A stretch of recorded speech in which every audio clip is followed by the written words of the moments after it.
Nou, we zitten 12.000 per hectare en we hopen gemiddeld 3 pompoenen per plant te oogsten.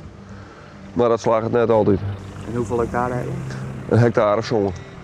We hebben een PRE-bokken die hier onteten west. Die vinden ze ook lekker. Hazen hebben van hier aardig in zitten. En we hebben natuurlijk de laatste week een heel soort water gehad. We trokken had een gedeelte ervan, we krijgen wat te lang in het waterlijn had. We ze beginnen te verratsen aan de onderkant en het pas alles oppakken. Reindert broekt geen chemicaliën van zijn pompoen. Daardoor is de opbrengst wat lietser. Maar dat vindt hij net zo slim. We zijn een biologisch bedrijf en we hebben een heel soort verschillende gewassen. Wij denken dat dat beter is voor de groen vruchtwisseling. En het is ook mooi. Dit is gewoon prachtig. Hier doe ik het voor. De kleuren, maar de meesten werken. Daar gaat mijn hart van bloeien, zeg maar.